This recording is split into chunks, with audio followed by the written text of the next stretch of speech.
গল্প সতীত্বের মূল্য। লেখক আরিফিন মোহাম্মদ সাইদ। আজকে অনেকদিন পর বড় মামা মামিকে নিয়ে আমাদের বাড়িতে এসেছেন। সাথে তাদের মেয়ে অর্থাৎ আমার মামাতো বোন সাইফা এবং তার ছোট ভাই সালিম অর্থাৎ তার পুরো পরিবার এসেছে। ওরা এসেছে সন্ধ্যাবেলায়। ওরা আসার পর থেকে আমি একটু সময়ের জন্য রুম থেকে বের হইনি। কারণটা খুব জঘন্য। রাতের খাবারও খাইনি। আম্মু অনেকবার ডেকেছে, তারপর রুম থেকে বের হইনি। দরজা লাগিয়ে শুয়ে আছি। আম্মু আবার ডাক দিল, কিন্তু আমি কোন সাড়া দিলাম না। আম্মু কিছুক্ষণ ডাকাডাকি করে চলে গেল। মাথায় অনেক টেনশন, নিজেকে অনেক অপরাধী মনে হচ্ছে। খুব বেশি টেনশন হওয়ায় ঘুম আসছিল না। তাই বাথরুমে গিয়ে গোসল করে নিলাম। আজকে মসজিদে যেতে পারিনি, তাই এশারের নামাজ পড়া হয়নি। গোসল করে কাপড় চোপড় গায়ে দিয়ে নামাজ পড়তে দাঁড়িয়ে গেলাম। এশারের নামাজ শেষ করে 2 রাকাত নফল নামাজ আদায় করলাম। তারপরে মোনাজাত ধরে আল্লাহর কাছে কিছুক্ষণ কান্না করে নিজের সমস্যার কথা বললাম। কারণ আমার সমস্যা আল্লাহ ছাড়া আর কেউ সমাধান করতে পারবে না। তারপরে বিছানায় শুয়ে পড়লাম, কিন্তু টেনশন কিছুতেই কমছে না। অনেকক্ষণ এমন করতে করতে একসময় ঘুমিয়ে পড়লাম। ফজরের আজানে ঘুম ভাঙল। ঘুম থেকে উঠে মসজিদে গিয়ে নামাজ পড়ে বাড়িতে আসলাম। ভোর সকাল, তাই কেউ ঘর থেকে বের হয়নি। আমি আমাদের ঘরের পিছনে একটা জায়গায় দাঁড়িয়ে আছি। এখানে জায়গাটা প্রায় 10% থেকে বেশি। এই জায়গাটা আগে খালি পড়েছিল, তাই আমার বড় বোন এখানে ফুল গাছ লাগিয়ে বাগান করেছে। আমাদের বাড়ির পিছনে, ডানে, বামে এই 3 দিকে দেয়াল দিয়ে বাউন্ডারি করা, আর সামনের দিকে আমার চাচাদের বাড়ি। আমি আপুর বাগানের একটা গাছ থেকে একটা গোলাপ ফুল নিলাম। ঘ্রাণটা খুব সুন্দর। গোলাপের ঘ্রাণ সাধারণত ঝাঁঝালো রকমের হয়। আমি ফুলটা নাকের কাছে নিয়ে ঘ্রাণ শুকে পিছনে ফিরতেই দেখি সাইফা দাঁড়িয়ে আছে। যেখানে বাঘের ভয়, সেখানে রাত হয়। যেটার ভয় ছিলাম সেটাই হলো। আমি মাথা নিচু করে নিচের দিকে তাকিয়ে সাইফাকে বললাম, কিছু বলবি? সাইফা, বলবো না, চাইবো। আমি কি চাইবি? সাইফা, আমার সাথে তো। আমার সারা শরীরে কারেন্ট বয়ে গেল। আমার অবস্থা তখন মরার উপর খাড়ার ঘা। আমি একটু চোখ উঠিয়ে তার দিকে তাকিয়ে দেখি। সে স্বাভাবিকভাবেই কথা বলছে, কোনো রকম ফাজলামি করছে না। আমি আবার মাথা নিচু করে বললাম, আমি কিভাবে তোর সতীত্ব ফিরিয়ে দেব? সাইফা গোমরা মুখ আমার হাত থেকে ফুলটা নিয়ে, সেটা তোর বিষয়, তুই কিভাবে কি করবি তা আমি জানি না, আমি আমার জিনিস চাই। তার কথা শুনে আমি একদম নিস্তব্ধ হয়ে গেলাম। আমার আর কিছু বলার ভাষা নেই, কারণ এখানে আমি দোষী। আমার সেই দিনের কথা মনে হতে লাগলো। আমি অতীতে হারিয়ে যেতে থাকলাম। অতীত। সময়টা ছিল 2019 সাল। বয়সটা তখন আমার 15 শেষ হয়ে 16 শুরু হয়েছে। আমরা এক ভাই, এক বোন। আমার নাম আরফিন সাইদ। আর আপুর নাম আফরিন সুমাইয়া। আমার আব্বু আমার থেকে প্রায় 3.5 বছরের বড়। তো সেদিন আমরা পুরো পরিবার নানুর বাড়িতে গিয়েছিলাম। উদ্দেশ্য হলো ছোট খালামণির বিয়ে। আমার নানুর বাড়ি হলো অষ্টগ্রাম জেলায়। আর আমাদের বাড়ি কুমিল্লা। সবসময় ট্রেন দিয়ে নানুর বাড়িতে যাই। আমরা সেখানে গিয়েছি বিয়ের আগের দিন। সেখানে গিয়ে প্রায় অনেকদিন পর সাইফার সাথে দেখা হয়েছিল। তাকে এর আগে ছোটবেলায় দেখেছি। মাঝখানে ওরা অনেকদিন ঢাকায় ছিল। আর আমারও বেশি একটা নানুর বাড়িতে যাওয়া হয়নি, তাই অনেকদিন ধরে তার সাথে দেখা হয়নি। সেদিন সাইফাকে দেখে মনের মধ্যে অন্যরকম একটা ভালো লাগা কাজ করছিল। সে একটা সাদা গোল জামা পরেছিল, কাপড়টা ছিল একদম সফট, বিদেশি মেয়েদের নাইট ড্রেসের মতো। তাকে দেখতে এমন লাগছিল, যেন একটা সাদা গোলাপ। যাই হোক, সেদিন তার সাথে বেশি একটা কথা হয়নি। শুধু প্রাথমিক খোঁজখবর নেওয়া হয়েছিল। রাতে উঠানে বিয়ের প্যান্ডেলের কাজ চলছে, সেখানে সাইফা সহ অনেকগুলো মেয়ে দৌড়াদৌড়ি, পাড়াপাড়ি, দোপাদোপি করছিল। বুঝিনি তো সবগুলো মামাতো, খালাতো, ফুফাতো বোন একসাথে হলে যা করে আর কি।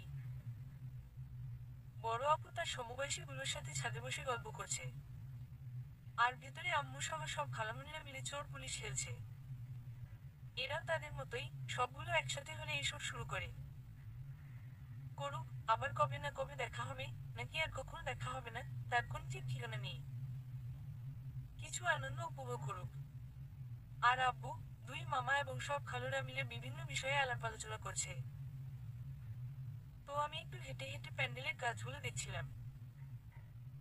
হঠাৎ একটা মেয়ে দৌড়ে এসে একটি বাঁশের সাথে ধাক্কা খায়। আমি সেদিকে তাকাতেই উপর থেকে আরেকটা বাঁশ ঠিক আমার মাথায় এসে পড়ে। সাথে সাথে আমি বেহুশ। তারপরে কি হয়েছে বলতে পারি না।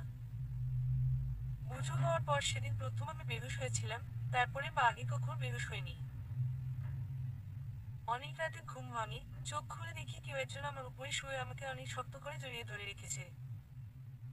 তার শরীর আমার উপরে এবং মাথা আমার বালিশে। ডিম লাইটের আলোয় সাদা জামা দেখতে পেয়ে বুঝতে পারলাম এটা সাইফা। সেই মুহূর্তটা আমার এত ভালো লাগছিল যে আমি বলে বোঝাতে পারবো না। কিন্তু যতই ভালো লাগুক, এটা নিষিদ্ধ কাজ। আমি সাইফাকে হালকা ঝাঁকি দিয়ে ডাক দিলাম। সে হুমম করে একটু শব্দ করে আমাকে আরো শক্ত করে জড়িয়ে ধরলো এবং আমার গলায় আস্তে আস্তে তার ঠোঁটগুলো ঘষতে লাগলো। আমি আবার তাকে ঝাঁকি দিয়ে শুধালাম, এই সাইফা, কি করছিস? ছাড় আমাকে। এটা বলার পর সে তার ঠোঁট আমার গলা থেকে সরিয়ে নিল, কিন্তু আমাকে ছাড়লো না। আমিও কোন রকমই তাকে ছাড়াতে পারছি না। প্রচুর পিপাসাও পেয়েছে, তাই আশেপাশে তাকিয়ে পানি খুঁজতে লাগলাম। দেখলাম টেবিলের উপরে একটা গ্লাস আছে, একটু দূরে। সাইফা কোন রকমেই আমাকে ছাড়ছে না, তাই তাকে নিয়ে হামাগুড়ি দিয়ে গ্লাসটা হাতে নিলাম। গ্লাস হতে নিয়ে দেখি পানি আছে। পানি পেয়ে অনেক খুশি হয়ে মুখে দিলাম। মুখে দিয়ে দেখি শরবত। একটু রাগ হলো, কিন্তু তৃষ্ণা মিটেছে। এটাই যথেষ্ট, আলহামদুলিল্লাহ। পানি পান করে শুয়ে পড়লাম। সাইফার মাথাটা ধরে একটু উঁচু করে ওর চেহারার দিকে তাকিয়ে দেখি, ও একদম টাল হয়েছে। হাত দিয়ে ওর চোখগুলো একটু খুলে দেখি, তার চোখে প্রাণ নেই। মানে সে গভীর ঘুমে আচ্ছন্ন। আমি তো একদম অবাক। একজন ঘুমন্ত ব্যক্তি কিভাবে এরকম আচরণ করতে পারে? আমি বুঝতে পারলাম যে সাইফা অসুস্থ, তাই তাকে সরাতে আর জোরাজুরি করলাম না। তাকে বুকে নিয়েই ঘুমিয়ে পড়লাম। সবকিছু সেখানে শেষ হলেও পারত, কিন্তু শেষ হয়নি। ফজরের আজান শুনে ঘুম ভাঙল। ঘুম থেকে ওঠার পর দেখি সাইফা আগের মতো করে আমাকে জড়িয়ে ধরে ঘুমিয়ে আছে। তাকে ডেকে দিতে গিয়ে দেখি আমাদের দুজনের কারোরই শরীরের কাপড় ঠিক জায়গায় নেই। এটা দেখে তো আমার গলা শুকিয়ে গেছে। এখন যদি কেউ আমাদের দেখে, তাহলে খুব খারাপ অবস্থা তৈরি হবে। আমি সাইফাকে ডেকে তুললাম। সে ঘুম ঘুম চোখে উঠে বসলো। কিছুক্ষণ পর যখন বুঝতে পারলো তার এই অবস্থা, সে তো রেগে আগুন। শুরু হলো আমার উপর তুফান। প্রচুর রাগের কারণে সে আমাকে মারতে শুরু করলো, এবং বিভিন্ন ধরনের কথা। আমি তার জীবন নষ্ট করে দিয়েছি। আমি কেন তার সতীত্ব নষ্ট করলাম? আমি তার চরিত্রে দাগ লাগিয়ে দিয়েছি। এই ধরনের আরো অনেক কথা। আমি কিছু না বলে তার কথা শুনছি আর মায়ের সহ্য করছি। কারণ এখন যদি আমি মরে যাই সেটাই আমার জন্য ভালো হবে। এই মুখ নিয়ে কারো সামনে দাঁড়াতে হবে না। সে আমাকে মারতে মারতে টেবিলের উপরে থাকা গ্লাসটাও ভেঙে ফেলেছে। অনেকক্ষণ এভাবে মারার পর তার শরীর দুর্বল হয়ে এলো। এবার একটু থেমে হুমড়ি খেয়ে আমার বুকের উপর এসে পড়লো এবং ফুপিয়ে কাঁদতে লাগলো। আর হাত দিয়ে আমার বুকে আস্তে আস্তে ঘুষি দিতে দিতে বলতে লাগলো, কেন আমার সাথে এমনটা করলি? আমি তো তোর কোন ক্ষতি করিনি। আমি কিছু বলছি না, শুধু একটা হাত দিয়ে তাকে হালকা করে জড়িয়ে ধরে রেখেছি। আর কিছু বলার ভাষা আমার নেই। এমনকি সান্ত্বনা দেওয়ারও ভাষা নেই। আমি শুধু মাথা নিচু করে আছি, আর চোখ থেকে পানি পড়ছে। নিজেকে খুব অপরাধী মনে হচ্ছে। সাইফা কিছুক্ষণ পর কান্না থামিয়ে বিছানা থেকে দাঁড়ালো। সে দাঁড়িয়ে কিছুক্ষণ আমার দিকে তাকিয়ে থাকলো, তারপর বলতে লাগলো, আর কখনো আমার সামনে আসবি না। এখন থেকে আমাদের কোনো সম্পর্ক নেই। এটা বলে চলে যেতে লাগলো। আমি তাকে উদ্দেশ্য করে বললাম, যাওয়ার আগে আমাকে হত্যা করে যা। এ দ্বারা তোর প্রতিশোধ নেওয়া হয়ে যাবে।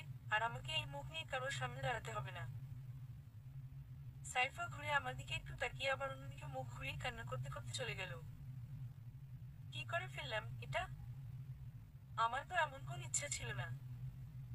এই জন্যই ইসলাম ধর্মে এবং অন্যান্য আহলি কিতাব ধর্মে নারী পুরুষ একসাথে এক ঘরে থাকা নিষিদ্ধ। আমি বিছানা থেকে উঠে গোসল করে নিলাম। তারপর সিদ্ধান্ত নিলাম এখানে আর থাকবো না, এখনই চলে যাব। সকালের আলো ছড়ানো শুরু হয়েছে, তবে কিছুটা অন্ধকার এখনো রয়ে গেছে। আমি তাড়াতাড়ি করে রেডি হয়ে নিলাম। আমার ব্যাগটা এই রুমে ছিল। গতকাল রাতে আম্মু হয়তো নিয়ে এসেছে, ভালোই হয়েছে। ব্যাগটা কাঁধে নিয়ে রুম থেকে বের হলাম। এদিক সেদিকে তাকিয়ে এগিয়ে যাচ্ছি। আর একটু জায়গা বাকি আছে, গেটের কাছাকাছি চলে এসেছি। এমন সময় ওপর থেকে সিঁড়ি বেয়ে হুড়মুড়িয়ে আমার সামনে একটা মেয়ে চলে আসলো। চেয়ে দেখি গতকাল রাতের ওই মেয়েটা, যেই মেয়েটা বাসের সাথে ধাক্কা খেয়েছিল। তাকে দেখে প্রচুর রাগ হলো। আসার আর কোন সময় পেল না, আর সিঁড়িগুলো কেন গেটের সামনে দিতে হলো। সে আমাকে দেখেই বলা শুরু করলো, ও ভাইয়া আপনি, আমি তো আপনাকে রেখে দেওয়ার জন্য এসেছিলাম, আপনি তো দেখি উঠে গেছেন। আমি, আমাকে কেউ রেখে দেওয়ার প্রয়োজন হয় না। মেয়েটা, ও আচ্ছা, আপনি তাহলে কেয়ারফুল। আমি, ততটা নয়। মেয়েটা, ও, তাহলে তো ভালো। আসলে ভাইয়া গতকাল আপনি আমার কারণে ব্যথা পেয়েছিলেন, আমি সেটার জন্য ক্ষমা প্রার্থী। আমি, সমস্যা নেই, আমি কিছু মনে করিনি। মেয়েটা, ধন্যবাদ ভাইয়া। আচ্ছা আপনার নাম কি? আমি, আমার নাম আরফিন। মেয়েটা, ও ধন্যবাদ, আমার নাম রাদিফা। আমি সাইফার খালাতো বোন। আমি, ও আচ্ছা। রাদিফা, আচ্ছা ভাইয়া আপনি এত সকালে ব্যাগ কাঁধে নিয়ে কোথায় যাচ্ছেন? আমি, একটু চিন্তা করে ব্যাগটা আম্মুর কাছে নিয়ে যাচ্ছিলাম। রাদিফা, ও, তাহলে আমার কাছে দেন, আমি দিয়ে আসি। আমি, না থাক, আমি নিয়ে যাব। রাদিফা, আরে ভাইয়া দেন, উপরে অনেক মেহমান আছে, আপনি সেখানে যেতে পারবেন না। এটা বলে আমার কাছ থেকে ব্যাগটা নিয়ে যায়। এখন কি করি? এই মেয়ে তো দেখছি আমাকে বিপদে ফেলবে, এমনিতেই অনেক সময় নষ্ট করেছে। তখনই মাথায় একটা বুদ্ধি আসলো। আমি রাদিফাকে বললাম, আম্মুর কাছে ব্যাগটা দিয়ে আম্মুকে বলবেন কিছু টাকা দিতে। রাদিফা, আচ্ছা ঠিক আছে। সে ব্যাগটা নিয়ে উপরে চলে গেল। বড় মামার বিল্ডিংটা দুতলা, আর ছোট মামাটা একতলা। আমি রাতে বড় মামার ঘরে ঘুমিয়েছি। আমি অপেক্ষা করছি রাদিফার জন্য, আর মনে মনে দোয়া করছি কেউ যেন আমাকে না দেখে। কিছুক্ষণ পর রাদিফা আসলো, এসে আমার হাতে 500 টাকার একটা নোট দিল। যাক আলহামদুলিল্লাহ, গাড়ি ভাড়ার ব্যবস্থা হয়ে গেছে। এখন এখান থেকে বেরোতে পারলেই হলো। আমি গেট থেকে বের হতে যাব, এমন সময় মেয়েটা আবার বলতে শুরু করলো, ভাইয়া, আমি আপনাকে একটা কথা বলি, কিছু মনে করবেন না হ্যাঁ? আমি একরাশ বিরক্ত নিই। আচ্ছা বলেন, সমস্যা নেই। আমি বিরক্ত হচ্ছি ঠিক, কিন্তু তাকে বুঝতে দিচ্ছি না। রাদিফা, ভাইয়া, সাইফার সাথে কি আপনার অন্যরকম কোন সম্পর্ক আছে? এটা শুনে তো আমি ভয় পেয়ে গেলাম। মেয়েটা কি তাহলে কিছু জানে? আমি, কেন আমার মনে হলো? সে তো আমার মামাতো বোন। রাদিফা, আসলে সাইফাকে দেখলাম সে আপনার প্রতি সংবেদনশীল। সে কখনো তার রুমে অন্য কাউকে থাকতে দেয় না, কিন্তু গতকাল আপনি তার রুমে ঘুমিয়েছেন। সে কিছু বলেনি। রাতে বাড়িতে মানুষ বেশি হওয়ায় প্রত্যেক রুমে 5 জন, 7 জন এমনভাবে পাইকারি হিসেবে রাতে ঘুমিয়েছে। সব ছেলেরা ওই বিল্ডিং এ ছোট মামার ঘরে কয়েকটা রুমে ঘুমিয়েছে। শুধু আপনি অসুস্থ বলে আপনাকে আলাদা রুমে রাখা হয়েছে। রাতে সবাই আমাকে আর সাইফাকে বললো যে আমরা সাইফার রুমে ফ্লোরে বিছানা করে ঘুমিয়ে যেতে, কিন্তু সাইফা আমাকে নিয়ে উপরের তলায় অন্য জায়গায় বিছানা করে ঘুমিয়েছে, হয়তো আপনার কষ্ট হবে বলে। সে অন্য সবার সাথে একরকম আচরণ করে, আর আপনার সাথে অন্যরকম আচরণ করে। এই জন্য আমার মনে হলো আপনাদের মধ্যে কোন সম্পর্ক আছে। রাদিফা এক নাগাড়ে কথাগুলো বলে শেষ করলো। আমি তার কথা শুনে একদম নিস্তব্ধ হয়ে গেলাম। তাহলে কি সাইফা আমাকে ভালোবাসতো? আর আমি তার মন ভেঙে দিলাম? এটা ভেবে আমার চোখে পানি চলে আসলো। গতকাল এখানে এসে তাকে দেখার পর থেকে মনে অজানা এক অনুভূতি কাজ করছিল। আমি রাদিফাকে বললাম, কখনো যদি সম্ভব হয় তাহলে সাইফাকে বলে দিন আমিও তাকে ভালোবাসি। এটা বলে বাড়ি থেকে বেরিয়ে পড়লাম। অনেক কষ্ট হচ্ছে, নানুর সাথে আর দেখা করে বের হতে পারি নাই। গতকাল এখানে আসার পর নানু আমাকে দেখে অনেক খুশি হয়েছিল। কি আর করার, আমার যে আর এখানে থাকার কোন অধিকার নেই। আমি যে অনেক বড় পাপী, প্রভুর কাছেও পাপী, মানুষের কাছেও পাপী। বাড়ি থেকে বের হয়ে হাঁটতে হাঁটতে অনেক দূরে যাওয়ার পর একটা রিক্সা পেলাম। রিক্সায় চড়ে রেল স্টেশনে এসে নামলাম।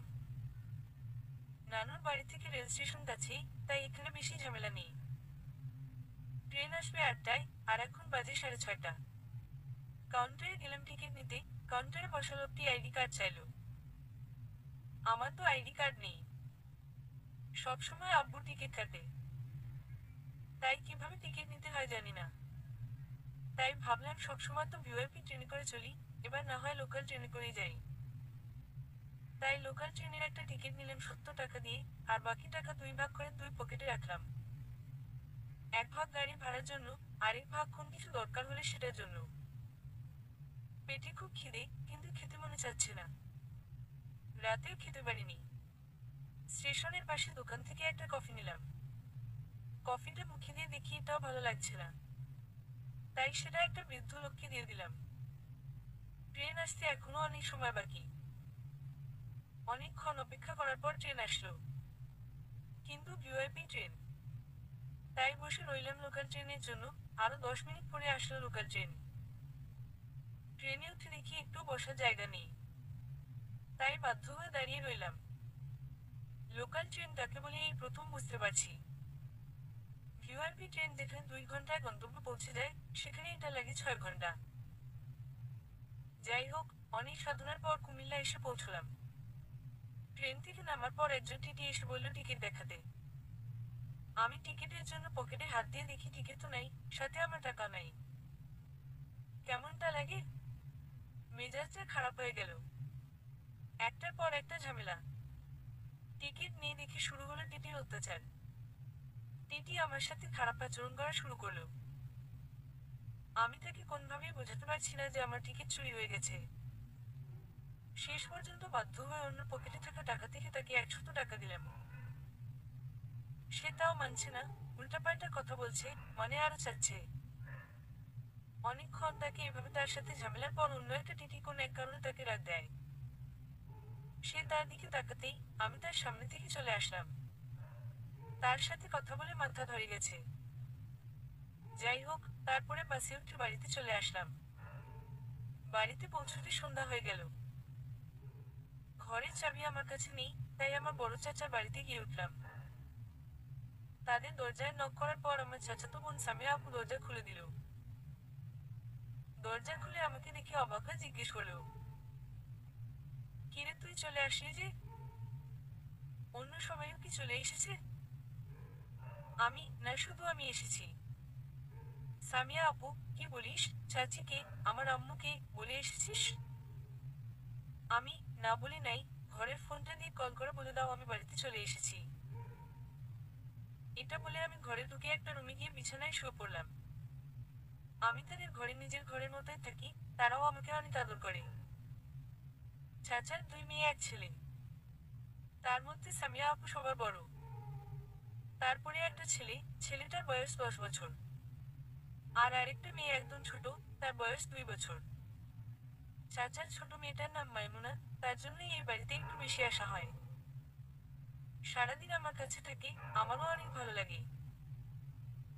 আর আমাকে যেদিনে কতবার কাপড় পাল্টাতে হয়, তার প্রস্রাবের জন্য, সেটা আল্লাহই ভালো জানেন। সামিয়া আপু আর আমার বড় বোন, তারা দুজন সমবয়সী। আমার আপু তার থেকে কয়েক মাসের বড়। যাই হোক, সেদিন বাড়িতে আসার পরেও কিছু খাইনি।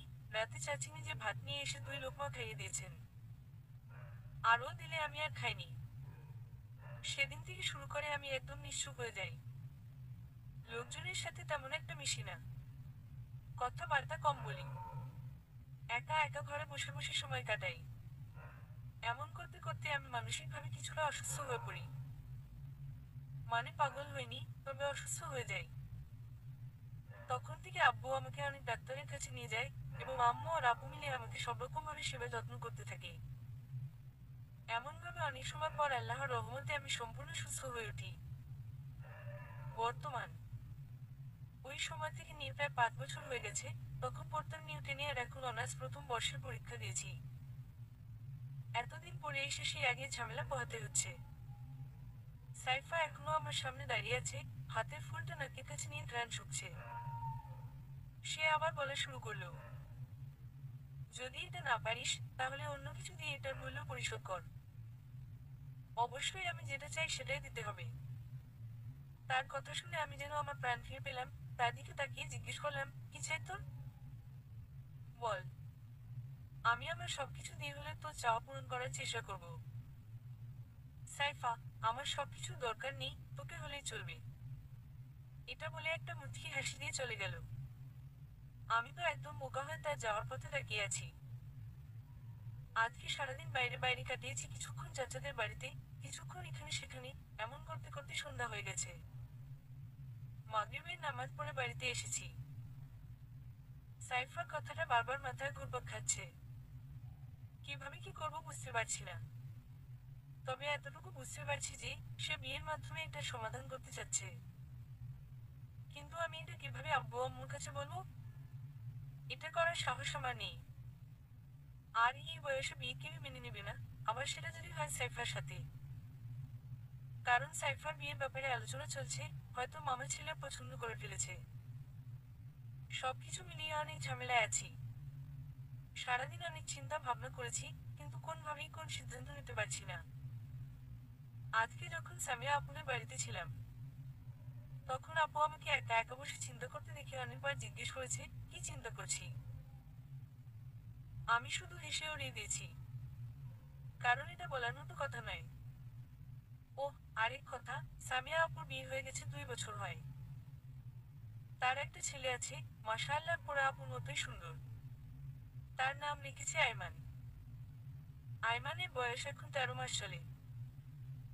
মাইমুনের পর তার পালা এসেছে, আমার দ্বিতীয় ভক্ত। আজকে যখন আপুদের বাড়িতে ছিলাম, সে অনেক সময় পর্যন্ত আমার কোলেই ছিল। সাথে মাইমুনা তো আছেই। তার বয়স এখন 7 বছর চলছে। আমি এখানে আসলে আমাকে ভাইয়া ভাইয়া বলে ঝাঁপিয়ে পড়ে। ছোটবেলা থেকে অনেক আদর করতাম, যার কারণে এখনো আমাকে অনেক ভালোবাসে। বাচ্চাদের সাথে থাকতে আমার অনেক ভালো লাগে, আর বাচ্চারাও আমার সাথে একটু মিশে মিশে। যাই হোক, রুমে বসে বসে চিন্তা করছি কি করা যায়। আমি পড়ার টেবিলে বসে আছি, হঠাৎ পিছন থেকে সাইফা বলল, কি রে, আব্বু আম্মুর সাথে দেখা করেছিলি? আমি একটু চমকে উঠে তার দিকে ফিরি। হ্যাঁ, সকালবেলায় দেখা করেছিলাম। সাইফা, ও আচ্ছা। কিছুক্ষণ আগে আব্বু তোর কথা জিজ্ঞেস করেছিল যে তুই কোথায়। তাই আমি ভেবেছি হয়তো তুই দেখা করিসনি। আমি, ও। সাইফা, তো কি চিন্তা করলে? বিয়ের ব্যাপারে? এটা বলে মুখে হাত দিয়ে মুখ ঘুরিয়ে নিল। আমাকে তুমি বলে সম্বোধন করাই একটু অবাক হলাম। আমি কোনভাবেই কোন সমাধান বের করতে পারছি না। আব্বু আম্মুর কাছে বললে তারা রাজি। সাইফা, আমার মুখের কথা কেড়ে নিয়ে রাজি হবে না, তাই তো? আমি কিছু বললাম না। চুপ থেকে তার কথায় সম্মতি দিলাম। সাইফা, কিন্তু আমি যদি বলি, তাহলে কালকেই বিয়ের ব্যবস্থা হয়ে যাবে। আমি অবাক হয়ে, কিভাবে? সাইফা, কিভাবে আর সেই ঘটনাটা বলে দেব? আমি গোমরাম মুখ, আমি হতাশ হয়ে, আরে আমি কোন মাধ্যম খুঁজে পেলে কি মিস করতাম? আমি তো একেবারে অপারগ। সাইফা, তো আমি কি অপেক্ষা করব আব্বু আমাকে বিয়ে দিয়ে দেওয়ার জন্য? আব্বু অলরেডি বিয়ের জন্য ছেলে পছন্দ করে ফেলেছে। কিছুদিন পর ছেলে পক্ষ হাত চাইতে আসবে। তার আগে যদি কিছু করতে না পারিস, তাহলে আমি সত্যিই সবাইকে সবকিছু বলে দিব। আমি তো পড়ে গেলাম মহাবিপদে। আমি তাকে বললাম, আচ্ছা ঠিক আছে, আমি কিছুদিনের মধ্যে একটা ব্যবস্থা করব ইনশাল্লাহ। সাইফা, হুম, তাই যেন হয়, নইলে আমারও আর কোন উপায় থাকবে না। আর হ্যাঁ, যদি অন্য কিছু করার চেষ্টা করিস, তাহলে আমি আত্মহত্যা করব। তার কথা শুনে আমার বুকটা কেঁপে উঠল। তার প্রত্যেকটা কথাই যেন আমার দুর্বলতা। আমি কি বলছি সেসব? একদম এই ধরনের কথা বলবি না। সাইফা এবারও কিছু না বলে একটা মুচকি হাসি দিয়ে চলে গেল। আমি আবার ভাবতে শুরু করলাম। অনেক ভেবে চিন্তে শুধু একটা উপায় খুঁজে পেলাম, সেটা হলো পালিয়ে যাওয়া। এটা ছাড়া আর উপায় খুঁজে পাচ্ছি না। কারণ এখন যদি আব্বু আম্মুকে বলি তাহলে তারা রাজি হবে না। আর যদি ওই কথা শুনি, তাহলে আমি শেষ।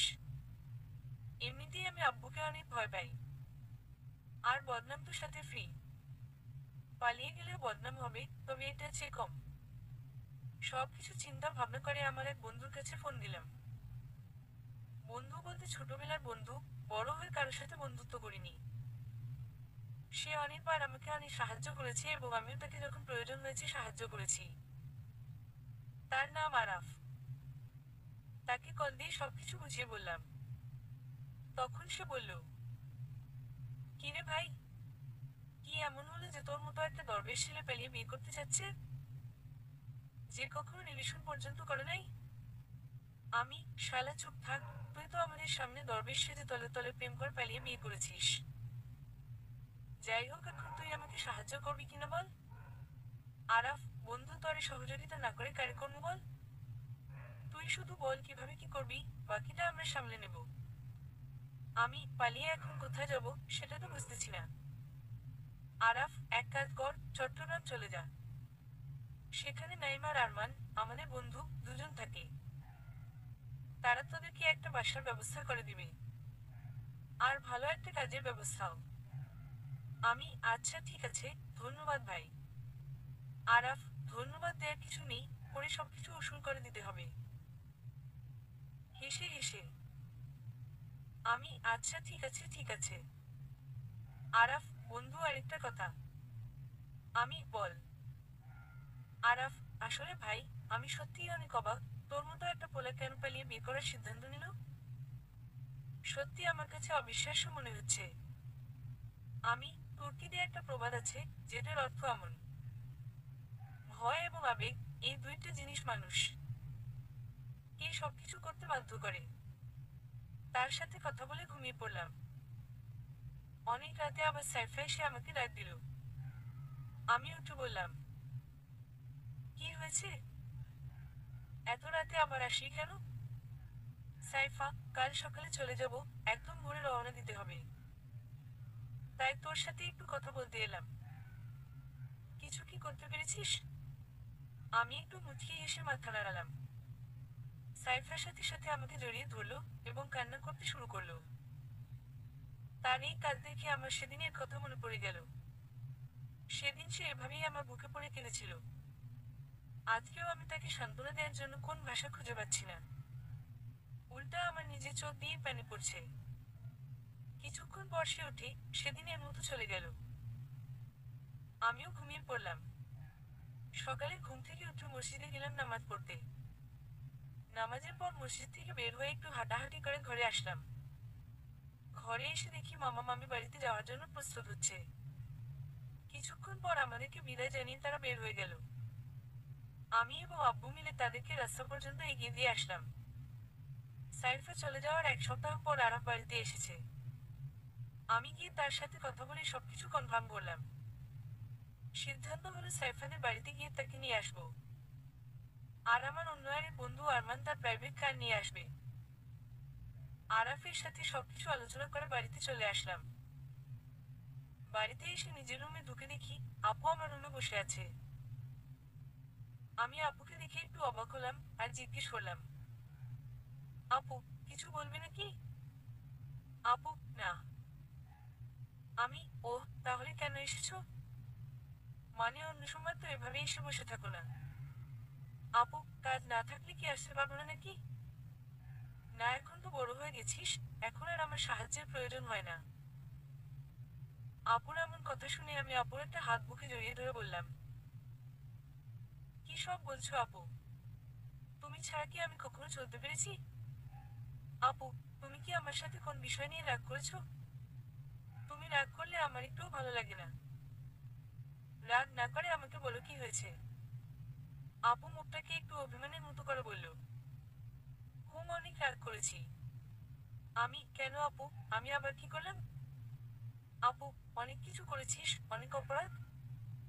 আমি, কি অপরাধ করেছি বলো, তুমি না আমার জানেন আপু।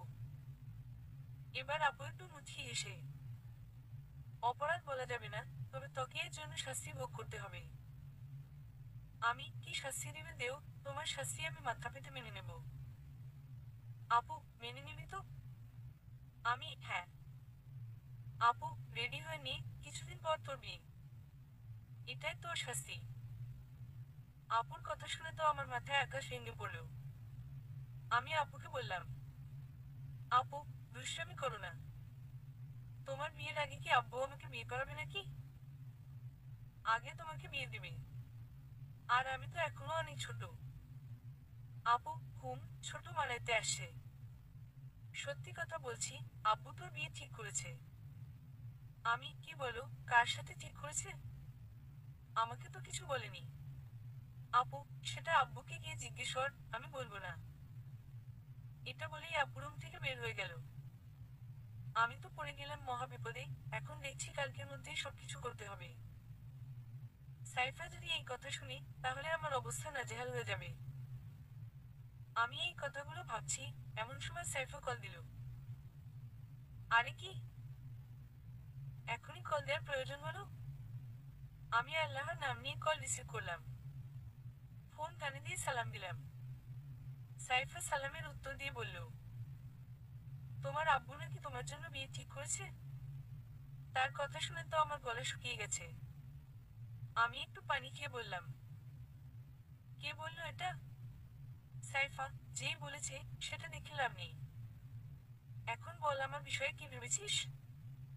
নাকি এখনো তোর সিদ্ধান্ত নেওয়া শেষ হয়নি? আমি একটা সিদ্ধান্ত নিয়েছি। এখন যদি তোকে বলি, তাহলে কি তুই মেনে নিবি? সাইফা, বল কি? আমি পালিয়ে যেতে হবে, এটা ছাড়া আর কোন উপায় নেই। সাইফা, কি বলিস? আমি ঘুম, এটা ছাড়া আমার আর কোন উপায় নেই। সাইফা, না, এটা সম্ভব নয়। অন্য আরেকটা মাধ্যম খুঁজে বের কর। আমি ঘুম, এটা ছাড়া আর মাত্র একটা মাধ্যম আছে। সাইফাই, সেটা কি? আমি মরে যাওয়া। তুই যদি অন্য কোন মাধ্যম খুঁজিস, তাহলে এটা ছাড়া আর কোন মাধ্যম আমার কাছে নেই। এই কথা বলার পর সাইফা কল কেটে দিল। আমিও ফোনটা রেখে বসে আছি। পরীক্ষা দিয়েছি কিছুদিন হয়, পড়ালেখা নেই। সারাদিন শুধু বিভিন্ন মুভি, সিরিজ এসব দেখে সময় কাটাচ্ছি। আর বাড়িতে টুকটাক কিছু কাজ করছি। আমি ফোনটা হাতে নিয়ে একটা মুভি দেখতে শুরু করলাম। কিন্তু এটাও এখন ভালো লাগছে না। মনটা খুব খারাপ। কিছুক্ষণ পর আপু আবার আসলো। আপু এসে দেখে আমি চেয়ারে বসে টেবিলের উপর মাথা রেখে শুয়ে আছি। আমাকে এভাবে টেবিলে শুয়ে থাকতে দেখে আপু আমার মাথায় হাত দিয়ে বলল, কি রে ভাই, শরীর খারাপ লাগছে? নাকি মন খারাপ? আমি মন খারাপ। আপু, কেন? আমি জানি না। আপু, কিন্তু আমি জানি। আমি টেবিলের উপর থেকে মাথা উঠিয়ে বললাম, কি জানো? আপু, চল, আব্বু বলবি। তোকে আব্বু ডাকছে। আমি বুঝলাম না। আপু, বুঝতে হবে না, চল আমার সাথে। আমি উঠে আব্বুর সাথে চললাম আব্বুর রুমে। জানি এখন আমার সাথে বিয়ের ব্যাপারে কথা বলবে। আল্লাহই ভালো জানেন, তারা কোন মেয়ে পছন্দ করেছে। হয়তো আব্বুর কোন বন্ধুর মেয়ে। আমি আব্বুর সাথে আব্বুর রুমে গেলাম। আব্বু আম্মু একসাথে বসে আছে। আমি গিয়ে সালাম দিলাম। তারা সালামের উত্তর দিয়ে আমাকে বসতে বলল। আমি বসার পর আব্বু বলল, বাপ, একটা কথা বলি, কিছু মনে করিস না। যদিও তোর মতামত ছাড়া আমরা সিদ্ধান্ত নিয়েছি, তবে তোর জন্য খারাপ কিছু হবে না ইনশাল্লাহ। আমি কিছু বলছি না, শুধু শুনছি। আমি আব্বুকে অনেক সম্মান করি। আব্বুর একটা সুন্দর অভ্যাস হলো কোন কিছু দরকার হলে পরিবারের সবার সাথে আলোচনা করে সিদ্ধান্ত নেয়। এটার জন্য আব্বুকে আমার অনেক ভালো লাগে। আব্বু আবার বলল, আমি তো আব্বুকে আগে বিয়ে দিতে চেয়েছিলাম, কিন্তু তোর আব্বু বায়না ধরেছে তোকে আগে বিয়ে করাতে হবে, নইলে সে বিয়ে করবে না। আব্বুর এই কথা শুনে আমি আব্বুর দিকে তাকালাম। দেখি আব্বু মুখে হাত দিয়ে মুচকি মুচকি হাসছে। কিন্তু আমার অপুর খুব প্রতি রাগ হলো। তারপরে চুপ করে বসে রইলাম। এবার আব্বু বলল, এজন্য আমরা সবাই মিলে ঠিক করেছি তোর মামাতো বোন সাইফাকে আমাদের ঘরে বধূ হিসেবে নিয়ে আসবো। তুই কি বলিস? আমি তো আব্বু ওর কথা শুনে একদম অবাক। এত দেখি মেঘনা চাইতেন বৃষ্টি। আব্বুর উপর একটু রাগ হয়েছিল, কিন্তু এটা শুনে রাগ একদম পানি হয়ে গেছে। আমি তো অনেক খুশি হলাম, তবে তাদেরকে বুঝতে দিলাম না। শুধু চুপ থেকে সম্মতি দিলাম। আব্বু আবার বলল, তোর আব্বু আমাদেরকে বলেছিল সাইফাকে আনতে, তাই আমরা সাইফার আব্বু আম্মুর সাথে কথা বলেছি। তারাও রাজি হয়েছে। আব্বুর কথা শুনে আমি বুঝলাম যে এই ঘটনার মাস্টার মাইন্ড হচ্ছে আব্বু। আব্বু আম্মুর সামনে দাঁড়িয়ে থাকতে লজ্জা হচ্ছিল, তাই রুম থেকে বের হয়ে গেলাম। আব্বুর রুম থেকে বের হয়ে সোজা আমার রুমে এসে বিছানায় বসে পড়লাম। অনেক খুশি লাগছে, আব্বুর বলা কথাগুলো মনে পড়তেই অনেক লজ্জা লাগছে। তখনই আবার আব্বু আমার রুমে আসলো, এসে আমার পাশে বসে বলল, কেমন দিলেন সারপ্রাইজ? আমি কথা বলছি না, শুধু নিচের দিকে তাকিয়ে বসে আছি। আব্বু আবার বলল, কি হলো? কিছু বলছিস না কেন? নাকি এটা নিজেই করতে পারতি? পালিয়ে আমার কোন প্রয়োজন ছিল না? এত বড় একটা ঘটনা ঘটে গেল, আমাকে কিছু বললি না? নাকি আমি কারো কাছে বলে দিতাম? আর তুই যে পালিয়ে যাওয়ার সিদ্ধান্ত নিয়েছিস, এটা করলে আমাদের বাড়ির যে বদনাম হবে, সেটা চিন্তা করিসনি? আপু এটা বলার সাথে সাথে আমি আপুকে জড়িয়ে ধরে হাউমাউ করে কেঁদে দিলাম। আল্লাহ আমাকে শুধু একটা বোন দেয় নাই, বড় ধরনের মূল্যবান সম্পদ দিয়েছে, যার শুকরিয়া আদায় করে শেষ করতে পারবো না। ছোটবেলা থেকে আমার সব দুঃখ, অভিমান, অভিযোগ আপুর সাথে শেয়ার করতাম। আর আপু কখনো আমার কোন গোপন কথা কারো কাছে বলে নাই। সবসময় আমাকে শাসন দিয়ে কাছে রেখে বড় করেছে। কোন কিছু না বুঝিয়ে বুঝিয়ে দিয়েছে। এখন আমরা দুজনেই কত বড় হয়ে গেছি, কিন্তু এখনো দুজনের কাছে দুজন ছোটই রয়ে গেছি। আমি কিছু করলে আব্বু আমার সাথে রাগ করে, আর আমি তার রাগ ভাঙাতে হয়। আমিও রাগ করলে আব্বু আমার রাগ ভাঙায়। আর আপু এমনিতেই একটু বাচ্চা স্বভাবের, তার সমবয়সী সামিয়া আপুর বিয়ে হয়ে গেছে সেই কবেই। কিন্তু তার জন্য যদি বিয়ের প্রস্তাব আসে, তাহলে ছেলের পক্ষ তাকে দেখে মনে করে বয়স কম, যার কারণে আর বিয়ের হয় না। একবার এক মহিলা আমাদেরকে না জানিয়ে আমাদের বাড়িতে এসে উঠল, মানে বিয়ের প্রস্তাব নিয়ে। সেই মহিলা এসে দেখে আমার আপু চুলগুলো পাগলের মতো করে বসে আছে, আর আম্মু তাকে ইয়াইয়া বড় বড় লোকমা দিয়ে ভাত খাইয়ে দিচ্ছে। সবসময় এই ধরনের কোন একটা ঘটনা ঘটে, যার কারণে আর বিয়ের দিকে এগোনো যায় না। আর আমাদেরও কোন সমস্যা নেই, বরং আপু থাকলে আমার জন্য আরো ভালো। যাই হোক, আমি আপুকে জড়িয়ে ধরে কান্না করছি, পোড়া বাচ্চাদের মতো। আপু আমাকে সান্ত্বনা দিচ্ছে। অনেকক্ষণ পর আমি কান্না বন্ধ করলাম। আপু জিজ্ঞেস করলো, ভাত খাবি না? আমি ঘুম। আপু, দাঁড়া, আমি নিয়ে আসি। এই বলে আপু চলে গেলেন খাবার আনতে। কিছুক্ষণ পর খাবার নিয়ে আসলো। ভাত মাখিয়ে একটা লোকমা আমার মুখে তুলে দিল। আমিও খেতে লাগলাম। এবার আমি একটা লোকমা উঠিয়ে আপুর মুখে দিলাম। আপু মুখে নিল। এমন সময় আম্মু এলো, আমার রুমে এলো। আম্মু এসে বলল, কিরে তোরা তো দেখি দুই ভাই বোন পার্টি করছিস। কিরে আরফিন, বিয়ের কথা শুনে এত খুশি? তুই কি আগে থেকেই সাইফাকে পছন্দ করতি? আম্মুর কথা শুনে আমি লজ্জায় মুখ লুকিয়ে ফেললাম। এবার আপু বলল, আম্মু, এসব কেন বলছো? দেখছো না লজ্জা পাচ্ছে? আম্মু, ওমা, আমার পোলায় দেখি লজ্জা আছে। আমার আগে বোঝা উচিত ছিল যে আমার ছেলে বড় হয়ে গেছে। কিন্তু আমার মেয়ের অবস্থা দেখে মনে করেছি আমার ছেলে এখনো ছোট রয়ে গেছে। আম্মু কথা বলছে, এমন সময় আপু বসা থেকে উঠলো ভাত আনার জন্য। আম্মু বলল, কিরে কোথায় যাচ্ছিস ভাত আনতে? আপু, ঘুম। আম্মু, দে, আমি নিয়ে আসি। আম্মুর কথা মতো আপু ভাত আনতে গেল। আম্মু যাওয়ার পর আপু আমার দিকে তাকিয়ে একটা মুচকি হাসি দিল। আমিও তার সাথে হাসি বিনিময় করলাম। কিছুক্ষণ পর আম্মু ভাত নিয়ে আসলো, আর আমাদের দুজনকে মুখে তুলে খাইয়ে দিতে লাগলো। আমরাও খাচ্ছি, আর মাঝে মধ্যে একটা লোকমা তুলে আম্মুকে খাইয়ে দিচ্ছি। এভাবেই সেদিন খেয়ে দিয়ে গল্প করে এশায় নামাজ পড়ে ঘুমিয়ে পড়ি। কিছুদিন পর বিয়ের তারিখ চলে আসলো। সাজসজ্জা করে আমরা সবাই মিলে 6টা মাইক্রোবাস আর একটা প্রাইভেট কারে করে রওনা দিলাম অস্ট্রেলিয়ান জেলার উদ্দেশ্যে। জীবনের প্রথম ট্রেন ব্যতীত অন্য গাড়ি দিয়ে নানুর বাড়িতে যাচ্ছি। আরে দূর, নানুর বাড়িতে তো না, শ্বশুর বাড়িতে। যাই হোক, সেদিন আরাফের সাথে কথা বলেছিলাম যে আর পালিয়ে যাওয়ার প্রয়োজন নেই। আজকে তাকে সহ আমার অন্যান্য বন্ধুদেরকে নিয়ে প্রকাশ্যে বিয়ে করতে যাচ্ছি। যাই হোক, অনেক সাধনার পর সাইফানের বাড়িতে গিয়ে উঠলাম। প্রায় 7 ঘন্টা জার্নি করে। অনেকদিন পর নানুর বাড়িতে এসেছি। অনেক ভালো লাগছে। এখানে এসে একটু মনে হচ্ছে না যে আমি বিয়ে করতে শ্বশুর বাড়িতে এসেছি। কারণ এখানে সবাই পরিচিত। একটু পর পর খালামণিরা এসে নাম ধরে ডাক দেয়, লজ্জা দেয়। নানু এসে আমার পাশে বসে এটা বলে সেটা বলে। আবার বলে আমি ছোট থাকতেই নাকি একদিন বলেছিল সাইফাকে আমার সাথে বিয়ে দিবে। আরও কত কথা। যাই হোক, অনেক দূর থেকে আসার কারণে একটু ক্লান্ত হয়ে পড়েছি। তাই একটু বিশ্রাম নেওয়ার জন্য বিছানায় শুয়ে পড়লাম। মনে হয় 1 ঘন্টা ঘুমিয়েছি। এমন সময় দেখি কে যেন আমাকে ডাকছে। আমি উঠে দেখি রুমে কে নেই।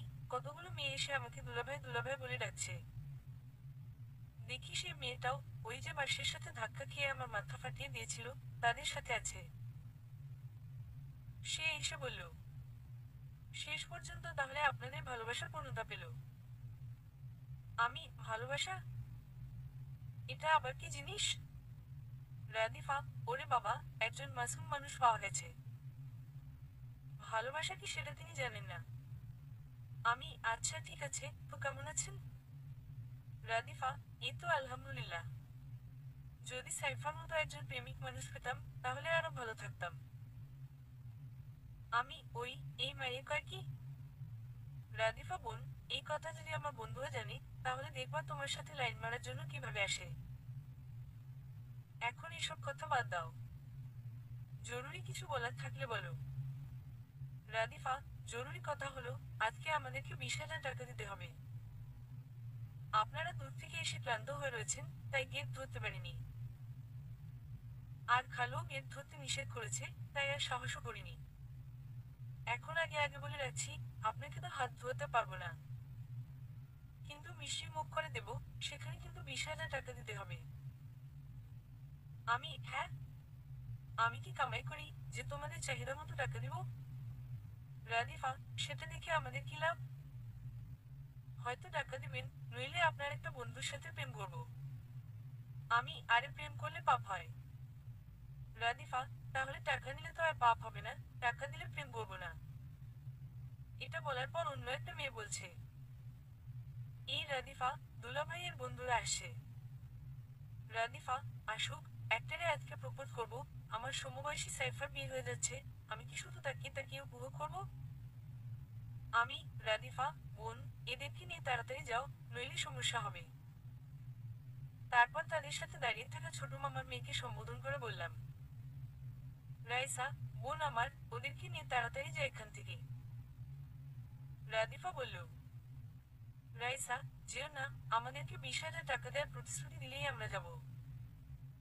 আমি তো পড়লাম মহা বিপদে। আমি বললাম, আচ্ছা ঠিক আছে দিব, এখন যাও এখান থেকে। রাদিফা: এভাবে বললে হবে না, বলেন যে আমি তোমাদেরকে আজ 20,000 টাকা দিব। আমি আচ্ছা, আমি তোমাদেরকে আজ 20,000 টাকা দিব।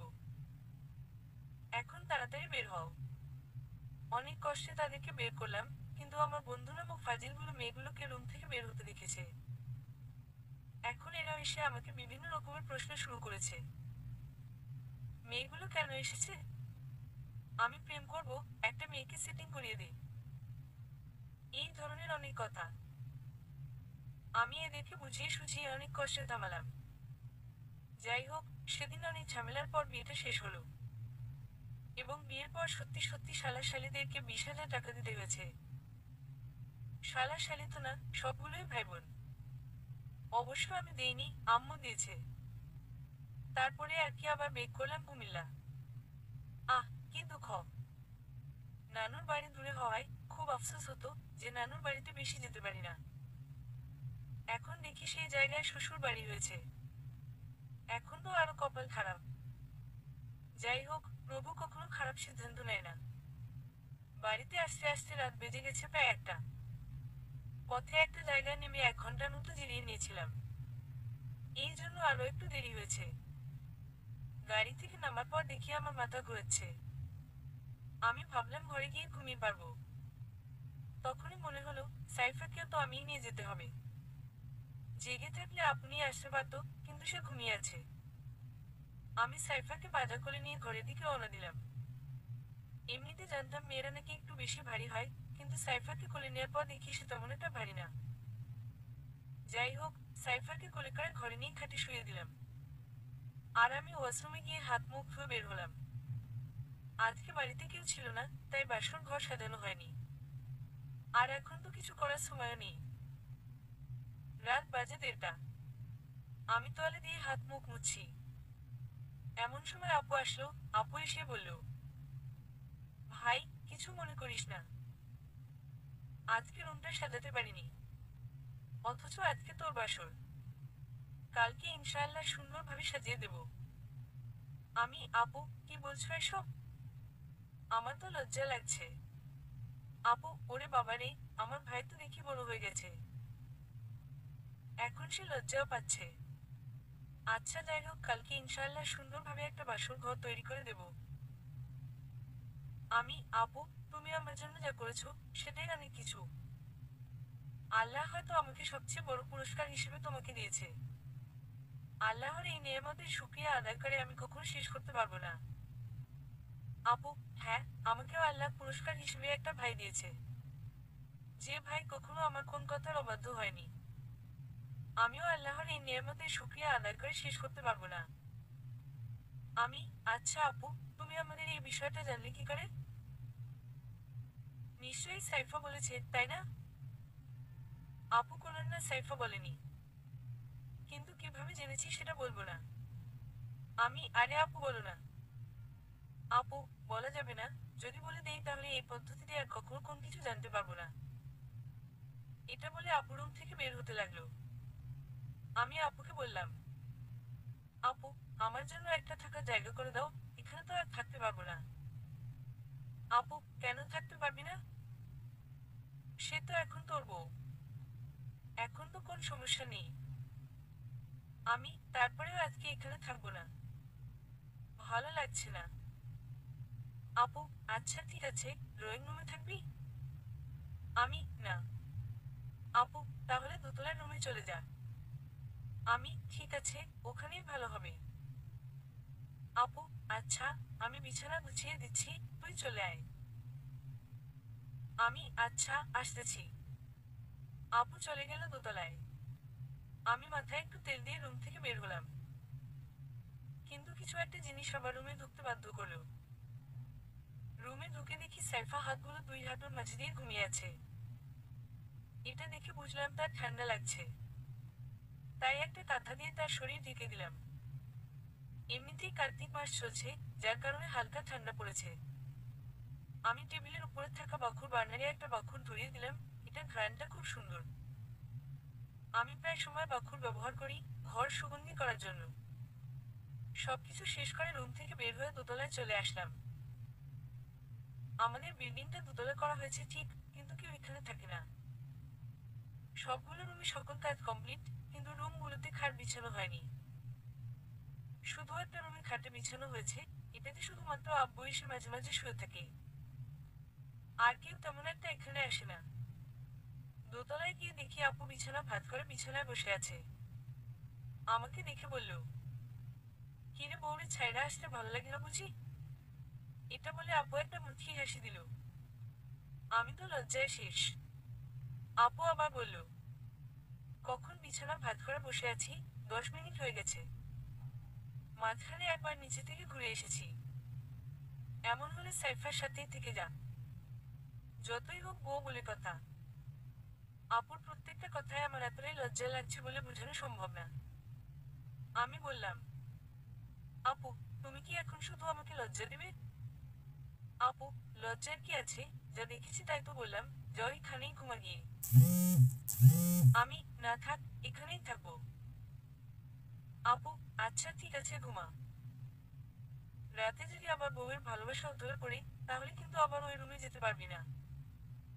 আমি, আচ্ছা যাব না। তুমি গিয়ে সাইফার সাথে ঘুমাও। আমি যাব না। গেলে এখনই চলে যেতাম। আপু, আচ্ছা, মনে থাকে যেন। আর আমি কিন্তু সত্যিই এখন গিয়ে সাইফার সাথে ঘুমাবো। আমি, আচ্ছা যাও যাও। আপু চলে গেল। আমাকে কতক্ষণ লজ্জা দিয়ে গেল। যাই হোক, বড় আপু বলে কথা, এগুলো বলাটা স্বাভাবিক। আমি বিছানায় শুয়ে পড়লাম। আর ভাবতে লাগলাম, আমিই হয়তো একমাত্র ব্যক্তি যে কিনা বিয়ের প্রথম দিন বউ ছাড়া ঘুমাচ্ছে।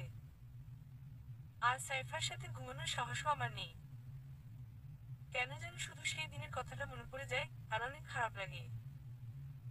বিছানায় শুয়ে এসব ভাবতে ভাবতে একসময় ঘুমিয়ে পড়লাম। সকালে ঘুম থেকে উঠতে প্রায় 8:30 বেজে গেছে। রাতে দেরি করে ঘুমানোর কারণে আজকে ফজরের নামাজ পড়তে পারিনি। রাতে হয়তো 3টার দিকে ঘুমিয়েছি। বিছানা থেকে উঠে হাত মুখ ধুয়ে ফজর নামাজের কাজা আদায় করে নিলাম। তারপর রুম থেকে বের হয়ে নিচে গেলাম। আম্মু আমাকে দেখে বলল, কি রে, রাতে তুই কই ছিলি? আমি তো ভাবলাম ফজরের নামাজ পড়তে গিয়েছিলি। পরে সাইফার কাছ থেকে শুনলাম তুই নাকি রাতে তার সাথে ছিলি না। আমি দোতলায় ঘুমিয়েছি। আম্মু, এটা কোন কথা? আর আমি তোকে সারা বাড়ি খুঁজে এসেছি। আর মানুষ কি বিয়ে করা বউ ছাড়া ঘুমায়? আমি মানুষ ঘুমায় না, আমি ঘুমাই। আচ্ছা আম্মু, এসব বাদ দাও তো। এখন বলো, রান্না করেছো? খুব ক্ষুধা লেগেছে। রাতেও খাইনি। আম্মু, না, আলু ভাজি বসিয়েছি। আটা গলে রেখেছি, এখন শুধু রুটি বানাবো। আমি আচ্ছা বানাও, আমি একটু বাইরে থেকে আসি। আম্মু, এখন বাইরে যাবি কেন? এখানে বস। আমি আর কিছু না বলে বসে রইলাম। কিছুক্ষণ পর আম্মু রুটি বানিয়ে দিল। আমি খেয়ে দিয়ে ঘর থেকে বের হব, এমন সময় দেখি কতগুলো মহিলা আমাদের বাড়িতে ঢুকছে। আত্মীয় হিসেবে সবগুলো ভাবি এবং কিছু চাচি লাগে। এদেরকে দেখে তো আমি পড়লাম বিপদে। এখন এসে কত আবল-তাবল কথা জিজ্ঞেস করবে। কিন্তু এখন কি আর তাদের সামনে থেকে পালানো যাবে? একজন তো এসেই জিজ্ঞেস করলো, আমার দেবরের বাসরাত কেমন কাটলো? আরেকজন বলল, কয় ম্যাচ খেলেছো? আরেকজন বলছে, এই তোমরা দেখো না, বেচারা কিছুক্ষণ আগে ঘুম থেকে উঠেছে। সারা রাত মনে হয় সজাগ ছিল। শরীরে এখন তার নেই, তোমরা তাকে বিরক্ত করছো কেন? তার কথা শুনে উপস্থিত সবাই এসে দিল। এই মহিলা তো দেখি টানতে গিয়ে ঠান্ডা মাথায় বাসিয়ে দিল। যাই হোক, কিছুক্ষণ পর তাদের থেকে ছুটতে পারলাম। এদের কাছে আর কিছুক্ষণ থাকলে আমাকে পাগল বানিয়ে ছাড়তো। বাড়ি থেকে বের হয়ে সামিয়া আপুদের বাড়িতে গেলাম। গতকাল সামিয়া আপু আমাদের সাথে গিয়েছিল। একটু কষ্ট হয়েছে আপুর বাবু নিয়ে। আমি আপুদের বাড়িতে গিয়ে দরজায় টোকা দিলাম। কিছুক্ষণ পর চাচি দরজা খুলে দিল। ভিতরে গিয়ে দেখি চাচি এবং সামিয়া আপু আইমানকে নিয়ে ঘুমিয়ে আছে। চাচি বলল, রাতে নাকি ঘুমোতে পারেনি, তাই এখন ঘুমিয়ে আছে। মাইমুনা এসে ধরল দোকানে নিয়ে যেতে, মজা খাবে বলে। আমি তাকে নিয়ে দোকানের উদ্দেশ্যে রওনা দিলাম। দোকান থেকে কিছু মজা কিনে দিয়ে তাকে বাড়িতে নিয়ে আসলাম। তাদের ঘর থেকে বের হয়ে ছোট চাচার ঘরে গেলাম। ছোট চাচার এক মেয়ে, 2 ছেলে। মেয়েটার বয়স 14 বছর, আর ছেলে দুটির একটা বয়স 12, আরেকটার বয়স 9 বছর। তাদের ঘরে গিয়ে কিছুক্ষণ আড্ডা দিয়ে বের হলাম। তখনই আম্মু কল দিল।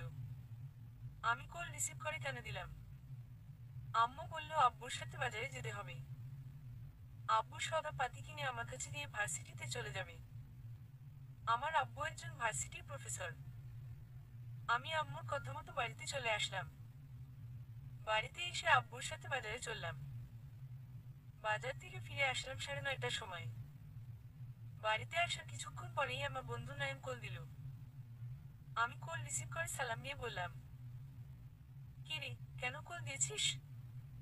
নাইম, আমাদের এদিকে আয়, কাজ আছে। আমি, কি কাজ আবার? নাইম, তুই আয়, এখানে আরব সহ সবাই আছে।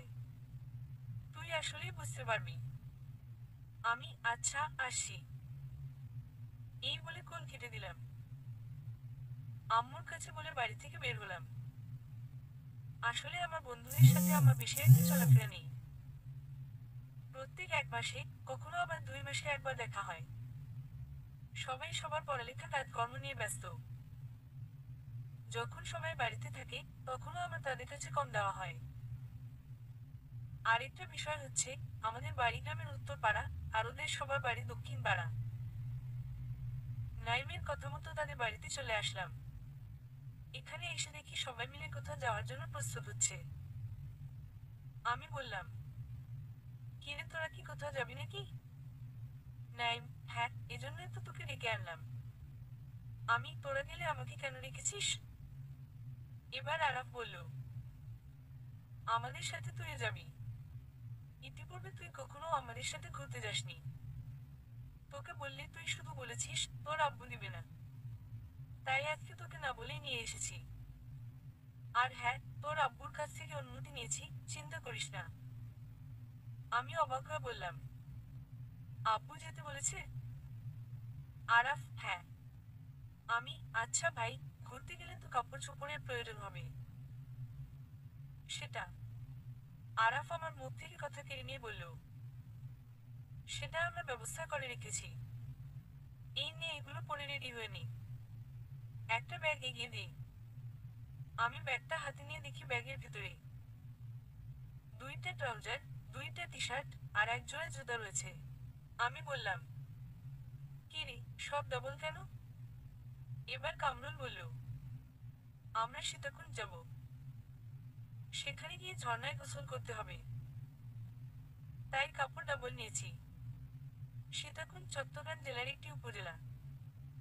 এই এলাকাটি দর্শনীয় স্থান হিসেবে বেশি পরিচিত। আমি আর কিছু না বলে কাপড় পরিবর্তন করে নিলাম। বাড়িতে এসে পৌঁছলাম রাত 10টার দিকে। ও আরেক কথা, সেখানে যাওয়ার সময় ভিআইপি ট্রেন দিয়ে গিয়েছি। আর আসার সময় লোকাল ট্রেন দিয়ে আসতে হয়েছে। সেইবার নানুর বাড়ি থেকে আসার পর অনেকবার লোকাল ট্রেনে চড়েছি। এখন আর সমস্যা হয় না। অভ্যাস হয়ে গেছে। আজকেও এই লোকাল ট্রেনে করে আসার কারণে এত দেরি হয়েছে। বাড়িতে এসে দরজায় টোকা দিলাম। কিছুক্ষণ পর আপু দরজা খুলে দিল। আমি ভেতরে প্রবেশ করে হাতের ব্যাগটা আপুর হাতে দিয়ে বললাম, ভাগাভাগি করে নাও। সাইফাকে কিছু দিও। কথা শেষ করে আমি সেখান থেকে চলে আসলাম। সীতাকুণ্ডে একটা বিচে গিয়েছিলাম। সেই বিচের নাম গুলিয়াখালী বিচ। সেখানে জায়গাটা খুব সুন্দর। সমুদ্রের ধারে কিছু ব্যবসায়ী কক্সবাজার থেকে আমদানি করা সামুদ্রিক ঝিনুক, শামুক এসব দিয়ে তৈরি করা কসমেটিক বিক্রি করে। যদিও আমার কাছে এগুলো বেশি একটা ভালো লাগে না, তবে মেয়েরা এগুলো একটু বেশি পছন্দ করে। ঘরে তো আমার শৌখিন একটা বোন আছে, আর সাথে নতুন মেহমান তো আছেই। মানে সাইফার কথা বলছি। সে তো আরো বেশি শৌখিন। আর আমার আম্মুও ভালো শৌখিন মানুষ।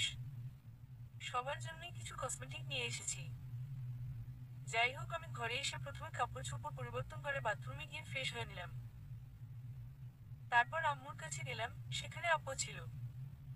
আর আব্বু ঘরে নেই, হয়তো কোনো কাজে গেছে। আম্মু আর আব্বু মিলে বিছানায় বসে কসমেটিক গুলো পরিদর্শন করছে। আমি যাওয়ার পর আম্মু বলল, সাইফার জন্য কিছু আনিসনি? আমি, সবগুলো তো এখানেই।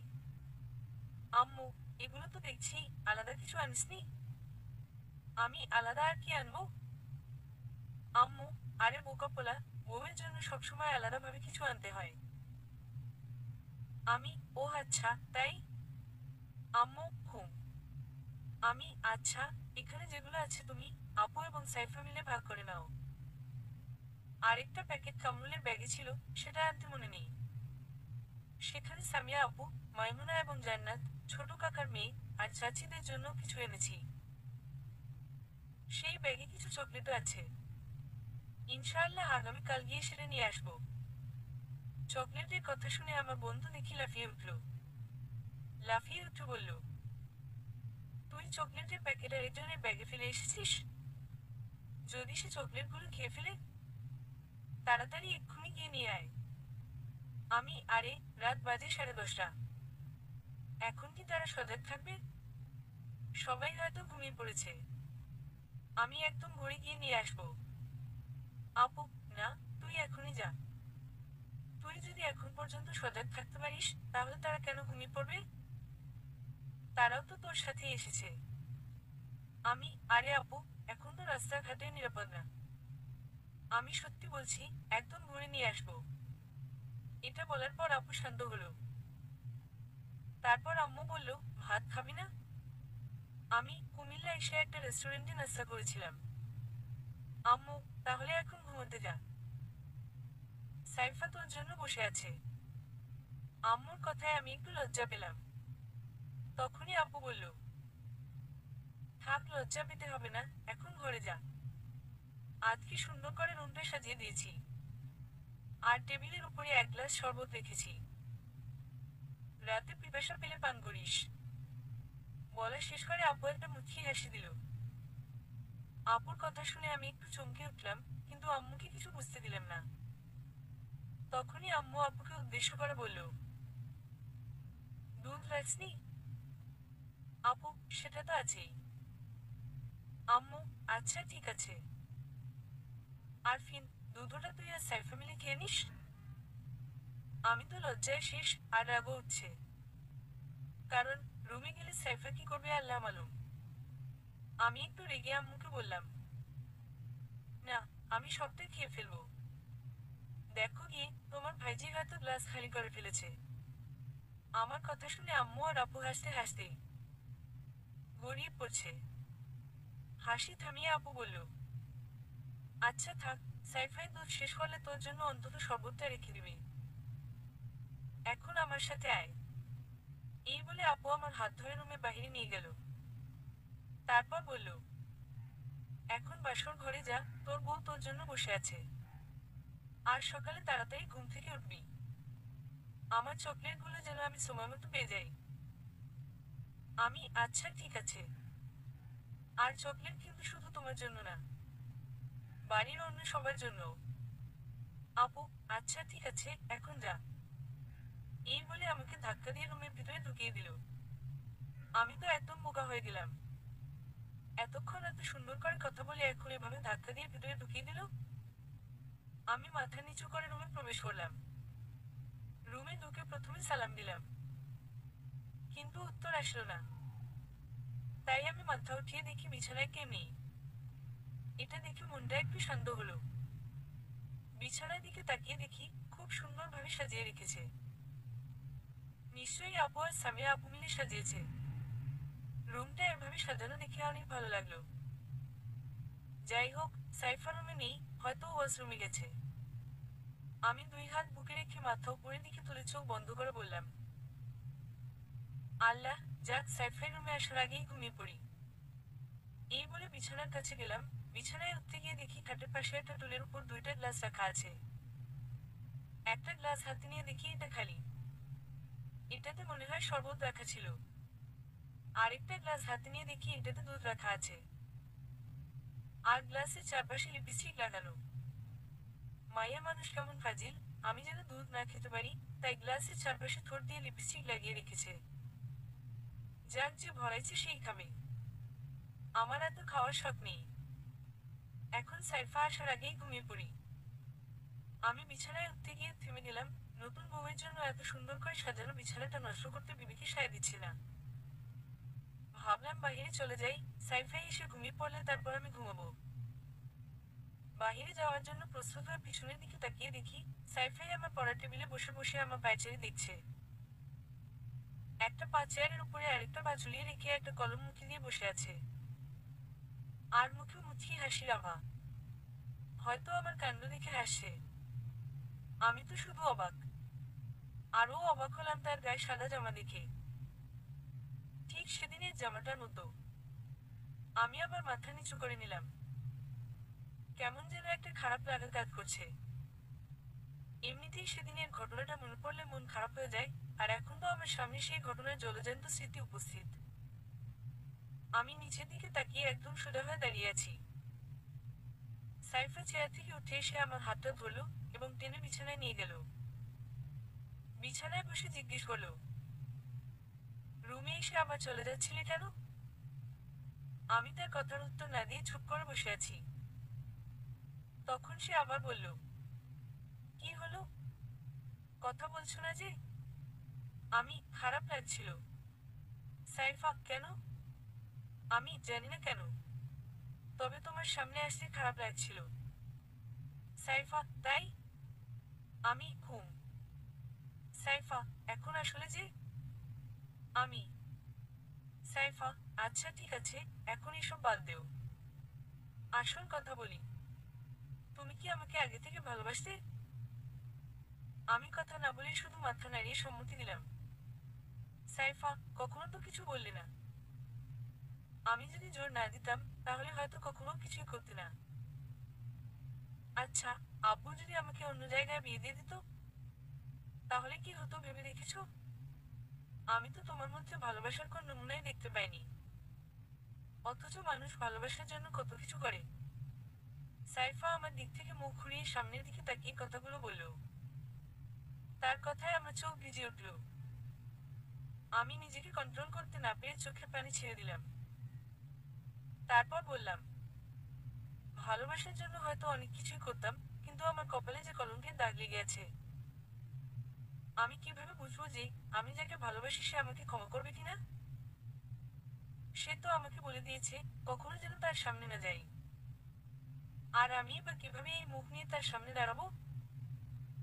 আমার কথা শেষ হতেই সাইফা আমাকে ঝাপটে ধরে হাউমাউ করে কেঁদে দিল। আমিও তাকে খুব শক্ত করে জড়িয়ে ধরলাম। সাইফা এমনভাবে কান্না করছে যে তার মুখ দিয়ে ঠিকমতো আওয়াজও বের হচ্ছে না। আমি জানি না এটাকে কিসের কান্না বলে, কারণ আমি কবি নই।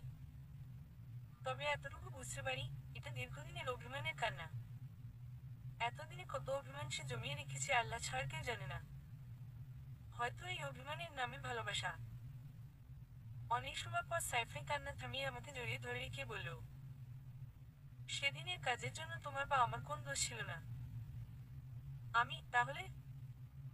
সাইফা, সেদিন রাতে পার্টি করার জন্য ভাইয়া, সাইবার বড় ভাই সাইমন, শরীফ ভাইয়া, আলামিন ভাইয়া, আরো যারা তাদের সাথে ছিল সবাই মিলে ড্রিঙ্কস এনেছিল। সাইফার এই কথা শুনে আমি একটু অবাক হলাম এবং আরেকটু শুনতে আগ্রহ হলো। আমি বললাম, কি বলো? ওরা ড্রিঙ্ক করে? সাইফাই, আরে পোলাপান মানুষ, এগুলো ছাড়া কি থাকতে পারে নাকি?